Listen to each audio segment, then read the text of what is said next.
Olá, você está no canal Amador, vamos aqui falar de mais uma leitura feita e se trata do livro interessante da Cidinha da Silva chamado Um Exu em Nova York.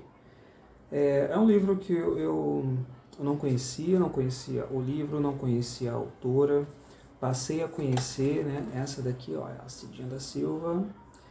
No YouTube você consegue encontrar entrevistas dela conversando com outras autoras, tem uma entrevista dela também pro canal da Literatame, também falando desse livro aqui, então para mim foi uma baita surpresa. Até porque é um livro de contos. E um livro de contos são 19 contos. E é um livro aqui curtinho, se você for ver, tem um pouquinho mais ali de 70 páginas, né? E esses contos, o mais longo deles, por exemplo, eles beiram 2 páginas, 2 folhas, enfim. E os demais beiram ali uma folha só, né? Ou meia página, enfim. São contos barra ali, microcontos, né? Em que vão abarcar muito da discussão sobre negritude. E negritude aqui colocado no mais amplo panorama da palavra, né? Envolve estética, envolve religião, envolve cultura, envolve dignidade, envolve memória, ancestralidade, tudo isso. E para amarrar a maioria desses contos, o que vai guiar muito aqui, e é o tema que é mais preponderante aqui dentro desse livro, é a própria religião, né? A começar pelo título, né? Quando ela diz que coloca Exu aqui no título do livro, o Exu nada mais é que dentro da religião ali, candomblé, umbanda, o Exu é esse orixá das encruzilhadas, dos cruzamentos, ou seja, traz aquela ideia de movimentação, de caminho a ser percorrido, sabe? E o que acontece muito disso aqui nos contos daqui, os personagens estão justamente isso, né? Alguns estão efetivamente andando, cruzando alguma rua. O próprio título, o primeiro conto que dá título aqui, I Have Shoes for You, é muito disso, uma pessoa andando e nisso já vem algumas reflexões, enfim. Outras, essa ideia de movimento é um movimento mais psicológico, quando as pessoas estão em pura reflexão, estão ali tendo a sua catarse interior. Essa ideia de sair de um lugar e ir para outro, né? Não há ideia de estagnação aqui. Está sempre ali perpassando por algum momento, algum conhecimento, tudo isso. E como eu comentei, a ideia base do livro é isso, é envolver a religião. Mas ele vai esmiuçando ali um pouquinho e outros subtemas que também são importantes e que, de certa maneira, ela vai conseguir ali interligar. E de que maneira ela vai interligar esses vários temas dentro desse livro? Através de uma linguagem que me surpreendeu também. A linguagem da Cidinha é uma linguagem poética. Me lembrou muito Conceição Evaristo, naquelas as adjetivações que a autora faz. Me lembrou muito Saramago, pela construção frasal em que ela coloca aqui, os diálogos, em como ela emprega isso. E os contos, questão de clímax, questão de enredo, eles vão ali focar em um determinado período, um determinado momento X daquele personagem. Ele não quer te trazer um conto completo, né? Um conto ali com começo, meio e fim, como é que eu posso dizer aqui? Falar sobre a introdução, explicar personagens, explicar lugares, para aí sim criar aquele clímax no final. E já chega na voadora, já é isso aqui, né? É isso aqui que eu tenho que mostrar. Então, basicamente é isso. Tanto os contos, os curtos principalmente, mas os contos longos também carregam essa nuance, essa fluidez, né? Ela emprega esses temas aqui de modo pegar o personagem pegar o leitor pela sutileza. Ela não quer ser extremamente didática com os assuntos que ela coloca aqui. Ela pega pela sutileza, pelos exemplos práticos que você pode encontrar no dia a dia. E nisso ela vai misturando um ponto no outro, uma personagem com a outra e assim vai. Vamos fazer um passeio aqui pelos contos, né? E colocar aqui as partes que mais me chamaram a atenção. Tem um conto chamado Metal Metal. Depois você começa a entender do porquê o título desse conto, né? Também os personagens estão em cruzamento, estão caminhando, eles se encontram ali, né? e eles puxam uma conversa entre um ou outro ali, e ela vai colocar algumas reflexões que a personagem estava tendo ao mesmo tempo que ela estava conversando com outra pessoa, né? Ela continuou. Antes de continuar a conversa, olhei através dele. Estava concentrada nas dores e nódulos do vasto lateral, querendo entender como um aparente problema no joelho tinha origem no músculo da coxa, que por sua vez estava inquisilado por inseguranças do pé durante a caminhada. Aí no parágrafo seguinte ela continua. Pensava também na personagem frouxa do conto que precisava acertar, na crônica que teimava em ser o conto fraco, na carta que fingia ser crônica. Ela começa a falar um pouquinho sobre produção, né? Produção textual. E no conto O Velho e a Moça, mais adiante, ela volta também a se referir à metalinguagem. Né? Ela começa, o velho sorri, enquanto ajeita o manto branco e vermelho sobre as espaldas. Não tema, foi a virada a página. Tens agora o livro a escrever. Mas, por onde devo começar, velho Airá? Indaga a moça, no momento em que afina o corte do facão na pedra. Do copo vazio, menina. Esvaziar o copo é uma arte. Demoraste-nos um tempo longo no serviço, agora tens a agulha do tempo novo. Aí depois vem um momento bem poético, né? A maré dos olhos do velho espouca devagar e umedece o vinco do rosto de bronze. Seu olhar perdido desfalece num facão reluzente. Está chorando, velho Agodô? Não, menina. É a memória das corredeiras que escapa. Sempre à noite. Velho Airá. Sim, é o orvalho que brota do coração desse velho cansado. E assim vai. Aqui a gente já percebe também uma questão de referência à ancestralidade, né? Ver os personagens tratando essas pessoas mais velhas com um respeito devido, aquela questão de tempo, de conhecimento, experiência, e o mais jovem sempre colocando ali no papel de aprendiz dessa pessoa.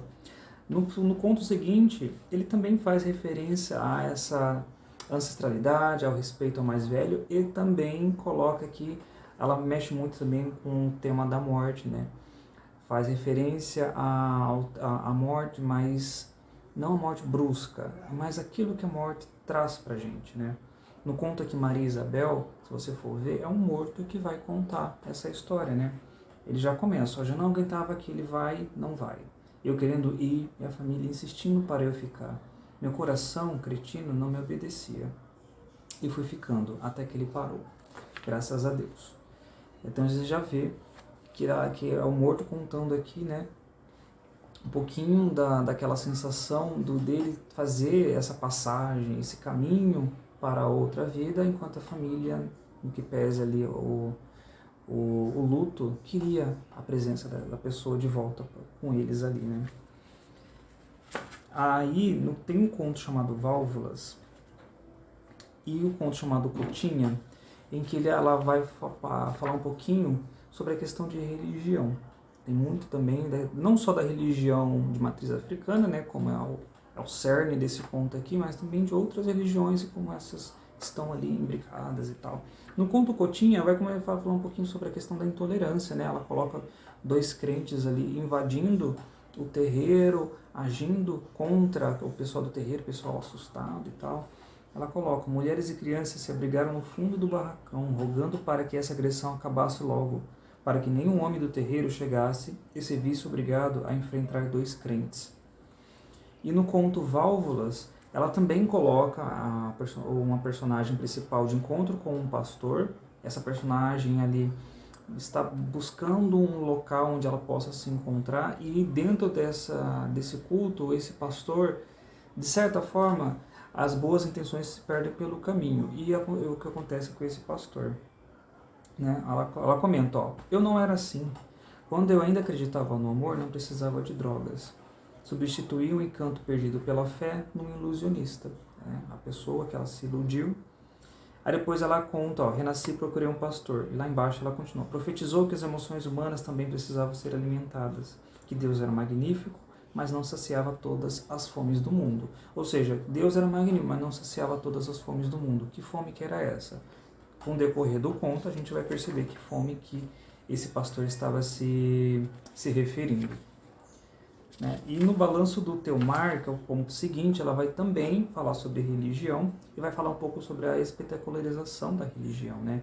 Aqui ela vai colocar a personagem dentro de uma festa, acho que é a festa de Santa Bárbara. Isso. É uma festa que inclusive se tornou também patrimônio imaterial da Bahia, né? Eu não conhecia. É uma festa bonita, acontece lá no Pelourinho. E dentro dessa festa, ela coloca uma figura de uma pessoa que também não faz parte daquela religião, mas está ali para fazer aquela espetacularização, né? Ela coloca: e sobre o padre que interrompeu a liturgia da missa de Santa Bárbara por 4 ou 5 vezes para noticiar que uma rede de TV estava filmando tudo e transmitindo ao vivo.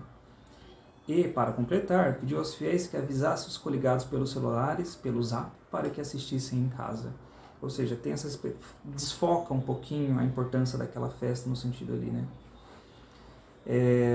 Ela continua: apontaríamos falta de etiqueta na celebração, a estratégia equivocada do aumento de audiência, a briga por espaço em um canal de TV para concorrer com canais inteiros de outras agremiações religiosas, o apoio ao governo do Estado, dono da TV. Concluiríamos que tudo é política, ainda que na hora errada, tudo é político, e fazer essa leitura é ler pelo certo. Aí depois ela chegaria eu achei esse desfecho muito bonito, onde ela faz relembrar um pouquinho do sentimento, né, do que é a festa de Santa Bárbara para ela. E quando vou às festas, continuo te buscando no tapete vermelho de Yansan, essa senhora generosa e altiva, no tapete amarelo de Oxum, nossa mãe que me deu ao mundo para te amar e te dar apoio, para que teu propósito maior não te roube de ti mesma. Nas esquinas de nossa menina,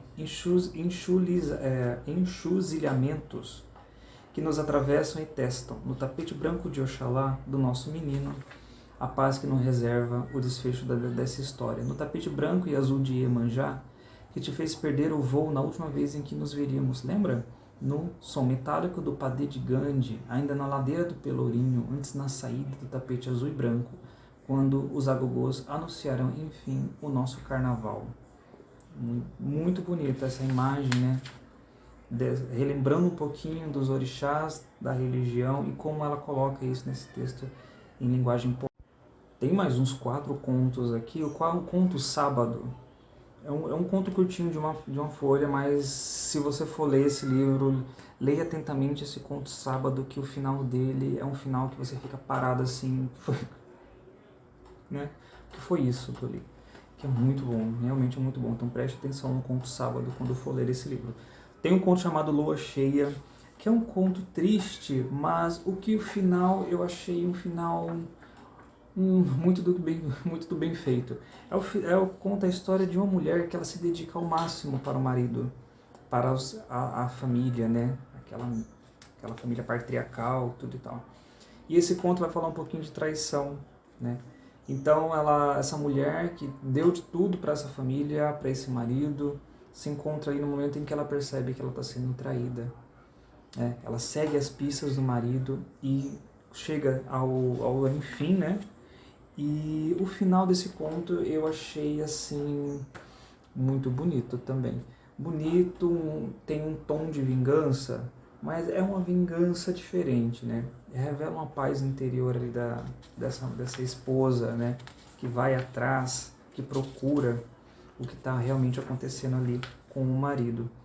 Tem outro conto que também me deixou muito ali surpreso, não só pela temática, mas a construção dele, até porque já é um tema, de certa forma, que conhecido, batido, mas que ainda é refletido na atualidade, é a referência do corpo negro sendo usado como objeto sexual, essa objetificação, essa hipersexualização do corpo negro, do conto chamado O Manda-Chuva, onde a gente vai ver essa sinhá, né, em que olha para o corpo negro com uma admiração, um desejo, enfim, sabe que isso para ela é errado, né? Enquanto o corpo negro masculino era visto isso, através da simbologia braçal e de reprodução, né?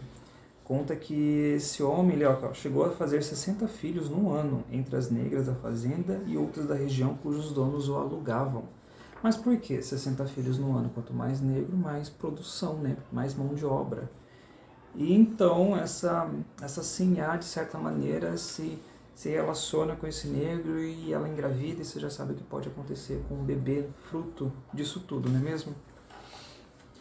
E por fim, eu posso colocar aqui um conto chamado Akiro Oba Ye. Esse conto é interessante por quê? Porque ele tem um quê de fábula, e tem um quê de fantástico, e é uma história também triste. Mostra ali entre um amor correspondido, né? Um triângulo amoroso, vamos dizer assim, mas em que uma dessas arestas desse triângulo é só maldade, enfim. É um conto bonito, beira ali, como diz a fábula, beira ali o conto fantástico, muito bonito. Enfim, aqui você pode tirar outras coisas de tanto outros contos que você vai encontrar aqui dentro.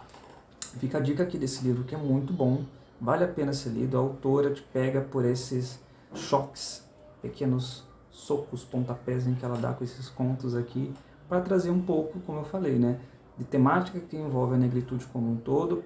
No que pese aqui vai abarcar através da religião. Vai falar um pouquinho como o tema central aqui dessa religiosidade, e ela vai ali discorrer sobre tanto outros temas específicos, né, de modo a não ser totalmente ali, ela está sendo didática. Imagina, ela pega pela sutileza, pelo linguajar, pela poesia e também pelo o que o conto aqui quer passar para você, mas que não está escrito necessariamente no conto, né? Que você vai terminar as ideias através do conto aqui. Isso é muito bom.